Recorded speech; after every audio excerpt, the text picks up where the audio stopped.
श्री शिवाय नमस्तुभ्यम। हर हर महादेव। दोस्तों, आप सभी लोग जानते हैं कि 13 जुलाई 2024 को पड़ रही है शनिवार अष्टमी तिथि। दोस्तों, ये जो अष्टमी है आषाढ़ महीने में पड़ने वाला सबसे बड़ी अष्टमी है, क्योंकि यह गुप्त नवरात्रि के दिनों में पड़ रही है, जिसका बहुत ही बड़ा और विशेष महत्व होता है। और ऐसा दिन पूरे साल में सिर्फ एक ही बार आता है। और दोस्तों, आप सभी लोग जानते हो कि अष्टमी का अगर सबसे बड़ा कोई उपाय है तो वो 108 चावल के दाने वाला उपाय है। तो दोस्तों, इस शनिवार की अष्टमी तिथि के दिन आप लोगों को इस 108 चावल के दाने वाले उपाय को जरूर करना है। बहुत सारे लोग होंगे जिन लोगों ने इस उपाय को न किया हो, मतलब पूरा महीना निकल गया आषाढ़ महीने का, उन्होंने किसी भी दिन इस 108 चावल के दाने वाले उपाय को न किया हो। पर दोस्तों, आपके पास एक आखिरी मौका बचा हुआ है, जो कि 13 जुलाई के दिन। तो इस दिन आप लोगों को इस वाले उपाय को जरूर कर लेना है। भले ही आपने पूरे महीने भर इस उपाय को न किया हो, पर अगर आपने इस आषाढ़ महीने के शनिवार अष्टमी के दिन अगर इस वाले उपाय को कर लिया, तो आपको इस उपाय को करने का वो फल मिलेगा जिसकी आपने कभी कल्पना भी नहीं करी होगी। इसीलिए आप लोग इस वाले उपाय को एक बार जरूर कर लेना, ताकि आप लोगों के हाथ से यह मौका न जा सके और आपको इस उपाय को करने का फल मिल सके। दोस्तों, यह उपाय पंडित जी ने अपनी अभी की ही शिव महापुराण की कथा में बताया है, जिस उपाय को आज हम आपको बहुत अच्छे से समझाने वाले हैं। इस वीडियो को देखने के बाद इस उपाय को समझने के लिए आपको कोई और वीडियो को देखने की जरूरत नहीं पड़ेगी। तो चलिए दोस्तों, उपाय को शुरू करते हैं। देखिए, यह इस आषाढ़ महीने के शनिवार गुप्त नवरात्रि के दिन यह इतना खास होता है, इतना महत्वपूर्ण होता है। देखा है कभी कभी बड़े बड़े पूजा पाठ अनुष्ठान से जो मनोकामना पूर्ण नहीं होते, वो आषाढ़ महीने के दिन एक छोटे से उपाय करने से ही आपकी मनोकामना पूर्ण हो जाती है।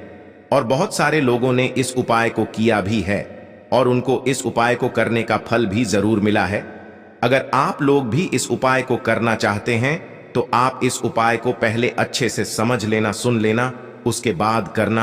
आपको इस उपाय का फल जरूर मिलेगा और इस उपाय को कर लेने से आपके घर में चाहे किसी भी प्रकार की दुख और समस्या क्यों न चल रही हो, आपको उसका कारण भी नहीं पता है कि भाई यह समस्या किस कारण से चल रही है। उसका कुछ भी कारण हो सकता है, जैसे पितृदोष हो सकता है या किसी भी तरह का मंगल दोष भी हो सकता है।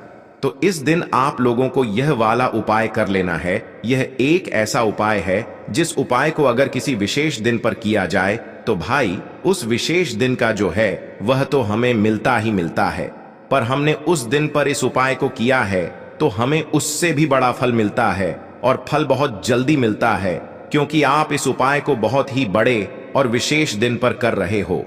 तो चलिए अब उपाय के बारे में बात करते हैं, लेकिन उससे पहले आप लोगों को यह जानना आवश्यक है कि आखिर यह उपाय किस समय करना है, किसको करना है और कैसे करना है। तो चलिए हम आगे आपको वीडियो में एक एक करके बता देते हैं। लेकिन उससे पहले अगर आप लोग हमारे चैनल पर नए हैं तो हमारे चैनल को सब्सक्राइब कर लेना और इस वीडियो को लाइक करके कमेंट बॉक्स में श्री शिवाय नमस्तुभ्यम ओम नम शिवाय जरूर टाइप कर देना। तो दोस्तों, इस 108 चावल के दाने वाले उपाय को हमें इस शनिवार अष्टमी के दिन कैसे करना है, किसको करना है, किस समय करना है और कहां पर करना है, ये सारे सवालों के जवाब आपको इस वीडियो में मिल जाएंगे। और जो ये वीडियो देखेगा भाई, उसको 108 चावल के दाने वाला उपाय जरूर करना चाहिए, क्योंकि इस दिन एक चावल के दाने का भी बहुत ही बड़ा और विशेष महत्व होता है। और जब बात आ जाए 108 चावल के दाने की, तो यह सोने पे सुहागा वाली बात हो जाती है और ये एक बहुत ही बड़ा उपाय हो जाता है इस शनिवार गुप्त नवरात्रि का। तो अब दोस्तों, इस 108 चावल के दाने वाले उपाय को आखिर करना किसको है, सबसे पहले हम लोग वो बात जान लेते हैं। तो देखो, घर की जो बड़ी माताएं बहनें होती हैं, उन माताओं बहनों में से कोई भी एक बड़ी माता बहन इस वाले उपाय को कर सकती है। और दोस्तों, अगर आप चाहें तो अपने घर में से सभी सदस्यों को भी इस उपाय को करवा सकते हैं। अगर किसी व्यक्ति की खुद की कोई मनोकामना है, खुद की कोई दुख और परेशानी है जो कि वह अपने लिए ही करना चाहता है इस वाले उपाय को, तो वह खुद अपने लिए भी कर सकता है। बाकी अगर कोई घर में से ऐसा है जो कि अपने पूरे घर परिवार की सुख और शांति के लिए ये वाला उपाय करना चाहता है, तो भाई वह भी कर सकता है, उसमें भी कोई दिक्कत वाली बात नहीं है। कहने का मतलब ये है कि इस उपाय को हर एक सदस्य भी कर सकता है और पूरे घर परिवार के सदस्य के लिए घर की बड़ी माताओं बहनों में से कोई एक माता बहन भी कर सकती है। माताएं बहनें अगर घर में उपस्थित न हो या वो यह वाला उपाय न कर पा रही हो तो फिर घर का कोई बड्ढा सदस्य भी इस 108 चावल के दाने वाले उपाय को कर सकता है, चाहे फिर वह पुरुष ही क्यों ना हो। उसमें कोई भी दिक्कत वाली बात नहीं है। अब दोस्तों, इस 108 चावल के दाने वाले उपाय को हमें करना कहां पर है? हमें इसे शिव जी के मंदिर में जाकर करना है। बहुत सारे लोग प्रश्न करते हैं, हर एक उपाय को करते समय क्या हम इस उपाय को घर पर कर सकते हैं? तो इस वाले उपाय को आप घर पर नहीं कर सकते हो। इस वाले उपाय को करने के लिए आपको शिव जी के मंदिर ही जाना पड़ेगा। उसके बाद में दोस्तों, जो अगला प्रश्न निकल कर आता है वो यह आता है इस उपाय को लेकर कि आखिर इस उपाय को हमें किस समय करना है, सुबह के समय करना है कि शाम के समय करना है? तो देखो, इस वाले उपाय को आप लोग सुबह के समय भी कर सकते हो और शाम के समय प्रदोष काल में भी कर सकते हो। अब अगर आप पूछो कि भाई सबसे उत्तम समय कौन सा रहेगा इस 108 चावल के दाने वाले उपाय को करने का, तो हम आपसे बस यही कहेंगे कि इस उपाय को आप सुबह के समय करेंगे तो ज्यादा बेहतर होगा।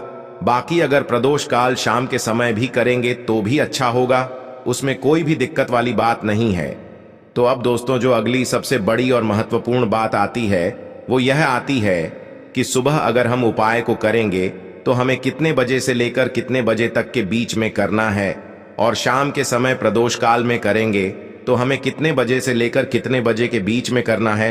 तो देखो, सुबह जितनी जल्दी हो सके आप उपाय को करने की कोशिश करना। बाकी अगर किसी कारणवश लेट भी हो जाओ, थोड़ी देर भी हो जाए, तो 10 या 11 बजे तक भी आप उपाय कर लेना, पर 12 बजे से ज्यादा देरी ना हो, ठीक है? इस बात का ध्यान रखना। उसके बाद में दोस्तों, अगर शाम के समय प्रदोष काल की बात करें, प्रदोष काल का जो समय होता है वो शाम के 6 बजे से शुरू हो जाता है। मतलब शाम के 6 बजे से लेकर 7 बजे के बीच का जो समय होता है ये समय प्रदोष काल का समय होता है। पर अभी जो मौसम चल रहा है, इस मौसम में जो है शाम बहुत देरी से होती है, तो आप इस उपाय को 7 या 8 बजे के बीच में भी कर सकते हो। मतलब शाम के 6 बजे से रात 8 बजे के बीच में आप कभी भी इस वाले उपाय को कर सकते हो, उसमें कोई भी दिक्कत वाली बात नहीं है।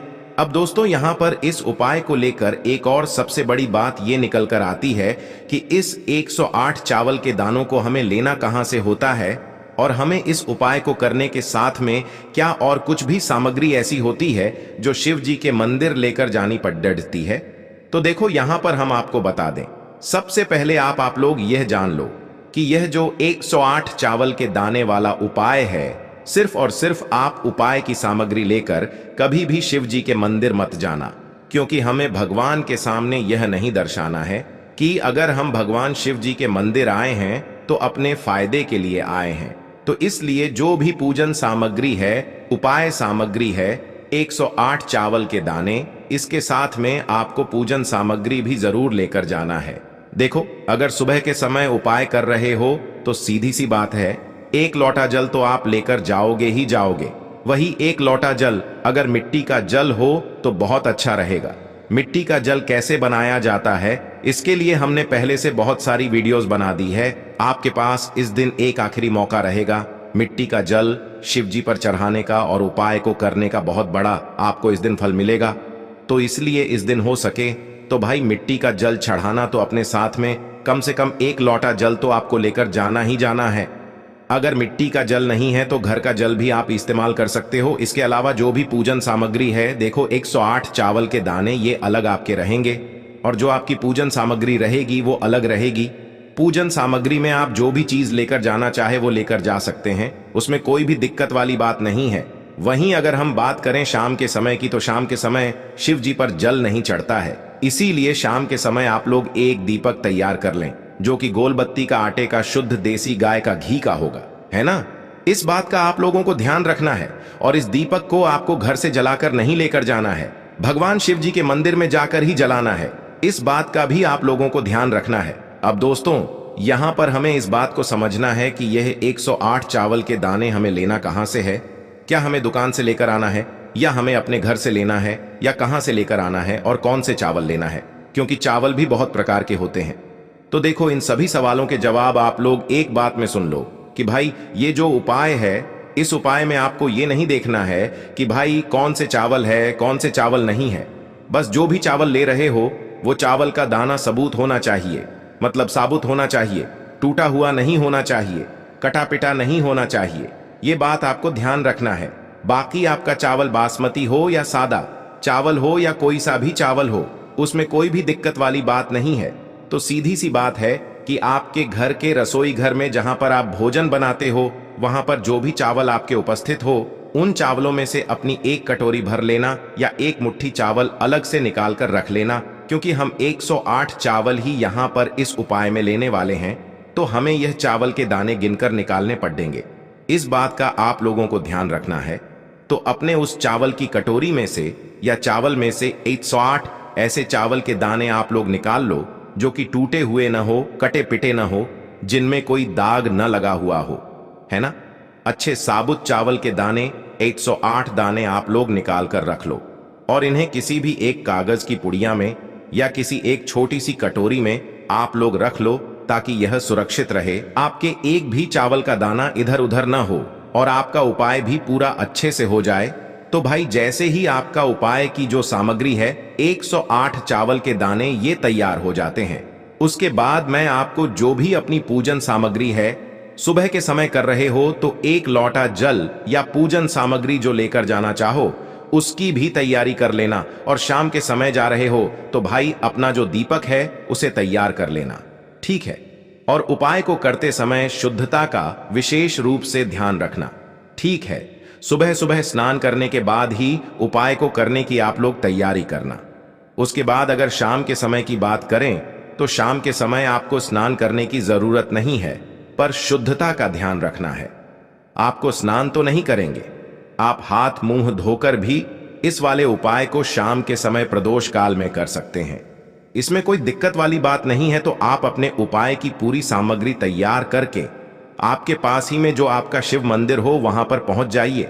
सबसे पहले शिव मंदिर में जाकर आप लोगों को उपाय नहीं करना है, पहले भगवान के दर्शन करना है, भगवान से आशीर्वाद प्राप्त करना है। फिर शिव जी की शिवलिंग के पास में आना है। शिवलिंग के पास में आने के बाद आप जो पूजन सामग्री लेकर आए हुए हैं, जैसे कि सुबह गए हुए होंगे तो एक लोटा जल और जो भी पूजन सामग्री लेकर आए हैं आप उनसे भगवान शिव जी की पूजन कीजिए। सबसे पहले तो एक लोटा जल ही चढ़ेगा, उसके बाद में आपकी पूजन सामग्री चढ़ेगी। उसके बाद में अगर दोस्तों शाम के समय अगर आप इस उपाय को कर रहे हो तो अपने साथ में कम से कम एक जो दीपक है गोल बाती का जो आप अपने साथ में लेकर गए हो, उस दीपक को मंदिर में जाकर अपनी माचिस से जलाना है और उस दीपक को शिवलिंग के पास में रखना है, ठीक है। इस दीपक को रखने के बाद ही आप लोगों को अपना ये वाला उपाय शुरू करना है और दीपक को ज्यादा पास में मत रखना। वैसे भी गर्मी पड़ रही है, भगवान शिव जी को आंच नहीं लगनी चाहिए, है ना। तो भाई जैसे ही आपकी पूजा अर्चना हो जाती है आप भगवान शिव जी को प्रसन्न कर लेते हैं।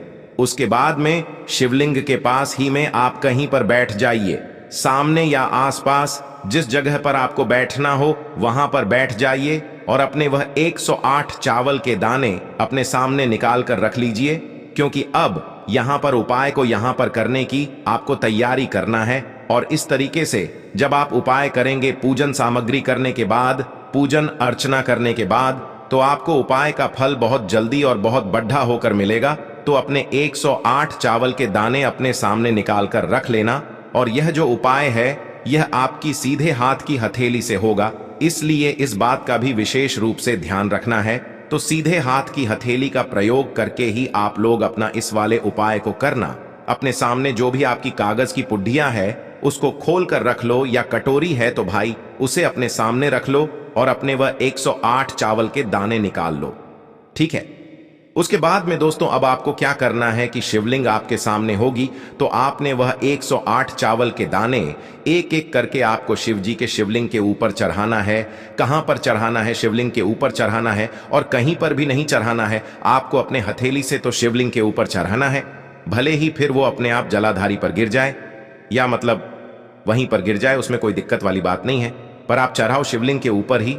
तो आपको क्या करना है, अपना पहला चावल का दाना उठाना है, श्री शिवाय नमस्तुभ्यम बोलना है और शिवलिंग पर चढ़ा देना है। इसी तरीके से दूसरा चावल का दाना उठा है शिवलिंग पर चढ़ाना है और मंत्र बोल देना है, और फिर तीसरा चावल का दाना उठाना है, श्री शिवाय नमस्तुभ्यम बोलना है और चढ़ा देना है। इसी प्रकार से आपको पूरे 108 चावल के दाने एक एक करके शिव जी के शिवलिंग के ऊपर चढ़ाना है और भगवान से प्रार्थना करते जाना है।